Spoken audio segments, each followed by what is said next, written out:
आज कुछ ज्ञान की चर्चा और हम कुछ न कुछ विश्वास के साथ में जीवन में ज्ञान की चर्चा, सत्संग, प्रवचन वगैरह जो है तो उनका कुछ सार है, उनकी कुछ महत्व की चीज़ें हैं, उसके बारे में आज का वीडियो है सत्संग से संबंधित। तो वीडियो को पूरा देखिए और चैनल पर नए सब्सक्राइब कीजिए और वीडियो को शेयर कीजिए।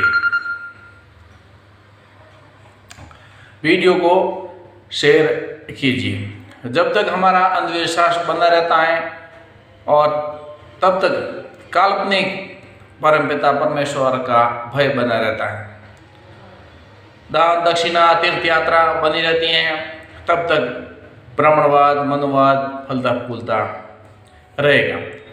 परमपिता परमेश्वर प्रेम और प्रेम का महासागर है और हम उनके बच्चे हैं, अर्थात हम समस्त आत्माएं प्रेम से परिपूर्ण है और ईश्वर को प्राप्त करने का रास्ता भी केवल प्रेम में ही है। आज दिन तक जिससे भी ईश्वर प्राप्त हुआ है या आत्म साक्षात्कार हुआ है या भगवान को प्राप्त हुआ है, किसी मंदिर मस्जिद गुरुद्वारे चर्च से प्राप्त नहीं हुआ है। इसी मानव देव और शरीर से ही प्राप्त हुए हैं और आगे भी जिसको परमपिता परमेश्वर प्राप्त होगा वो मानव शरीर से ही प्राप्त होगा, न कि दूसरे बाहरी मंदिर मस्जिद चर्च से होता है। बाहर के मंदिर मस्जिद गुरुद्वारे गिरजाघर केवल स्मृति पट पर ईश्वर की याद दिलाने के लिए एक स्थान, एक संगठन, ढांचा होता है। इससे ज़्यादा कुछ उनका महत्व नहीं है। हाँ, वहाँ पर सिर्फ जो एक याद है, एक सिस्टम है, उसके लिए है, लेकिन जो आत्मबोध है वो शरीर में ही होता है। दान दक्षिणा तीर्थ यात्रा के नाम पर हमारे बुद्धिमान चालक और अति निपुण चतुर भाई व्यापार करते हैं और व्यापार चलाते हैं, और ये केवल व्यापारी व ईश्वर को इन्होंने देखा नहीं है, ना ही ये आंतरिक दुनिया में अपनी आत्मा को उड़ान देकर शरीर को कैद स्वयं को मुक्त कर सकते हैं।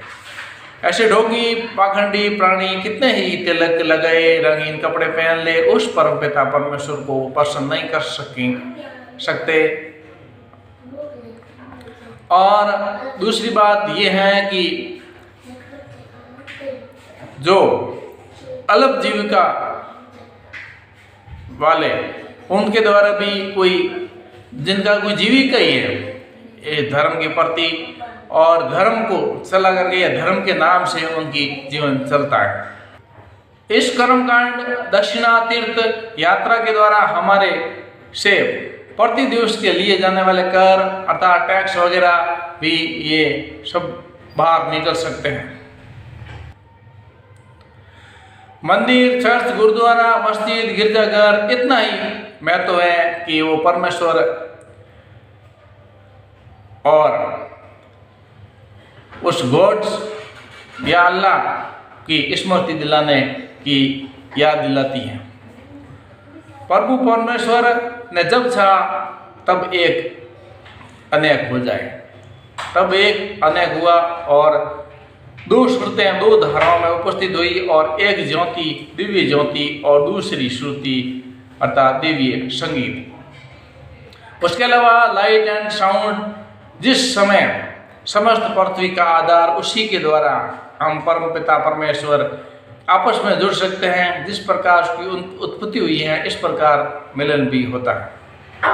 मंदिर गुरुद्वारा और चर्च का प्रकाश मोमबत्ती या दीपक द्वारा इतना ही बताता है कि प्रभु की ज्योति हमारे अंदर में विद्यमान है। उसी ज्योति का प्रत्यक्ष दर्शन करना है। बाहर की ज्योति, बाहर का दीपक, बाहर का दिव्य दिया और तेल अर्थात घी डालने से या तेल डालने से कुछ समय के लिए जलता है, उसके पश्चात लुप्त और सुसुप्त हो जाता है, खत्म हो जाता है।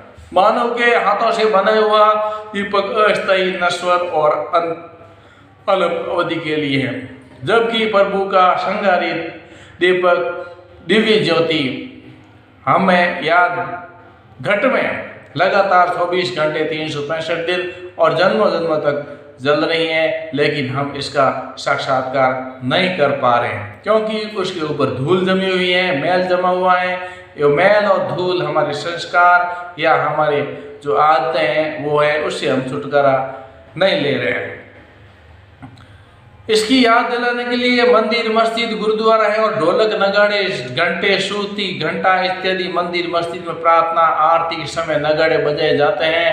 ये दिव्य श्रुति नाद अनाद नाद उन्नीत बनाता है।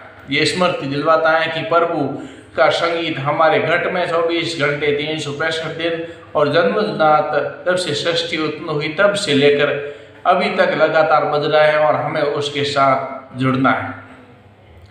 लेकिन कोई भी आचार्य, शंकराचार्य, प्राचार्य, महाचार्य, मंडलेश्वर, महामंडलेश्वर, छोटीधारी, 1008, 108 और तिलकधारी, भगवतधारी हमें ये नहीं बताता है कि मंदिर, मस्जिद, गुरुद्वारा का दीपक अस्थायी नश्वर कम समय के लिए, जबकि हमें दीर्घ अवधि के लिए प्रभु के अपने आरंभ किए हुए प्रकाश और संगीत से जुड़ना है। इससे ज़्यादा मंदिर, मस्जिद, गुरुद्वारा का महत्व नहीं है, ये नहीं समझाते हैं। आप मेरे वीडियो को लाइक कीजिए, सब्सक्राइब कीजिए और वीडियो को शेयर कीजिए। ज्ञान की चर्चा, एक सत्संग की चर्चा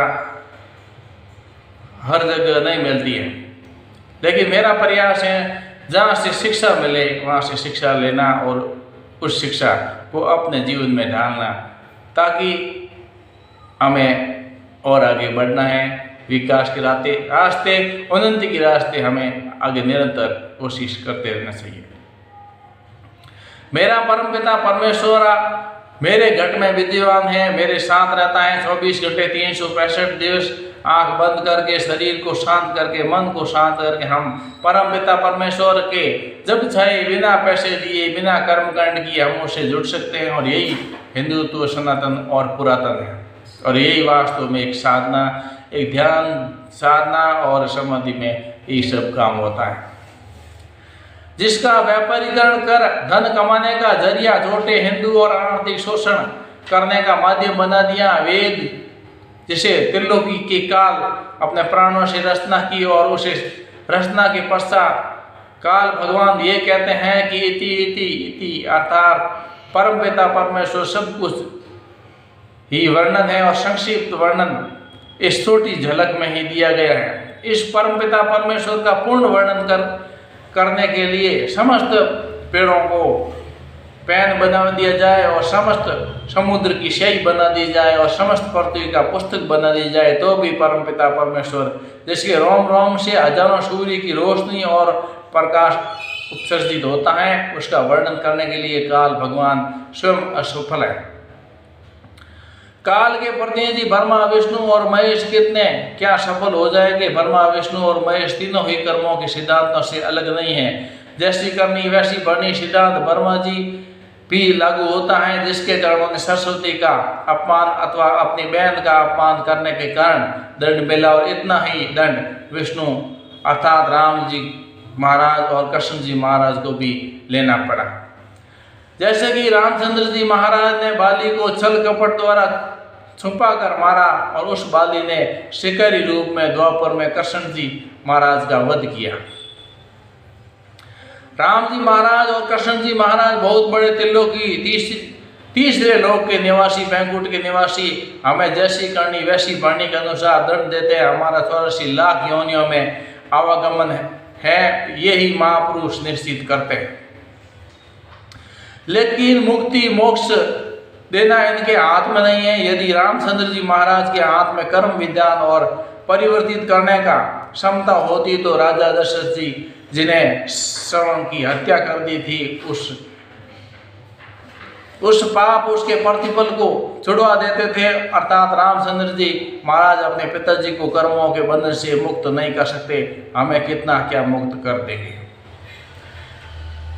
मेरे भाइयों और बहनों, ये रामचंद्र जी और कृष्ण महाराज जी को अपमानित करने के लिए वर्णन नहीं है। ये केवल इतना ही बता रहा हूँ कि ये समस्त तीसरे लोक के स्वामी और परमपिता परमेश्वर का धाम, दयालु का लोक, चौथे और पांचवें लोक पर पार ब्रह्मा और सचखंड का है, जहाँ आया हुआ है पूर्ण पुरुष अपने कर्मों को निःशुल्क जला देता है और एक देता नष्ट कर देता है।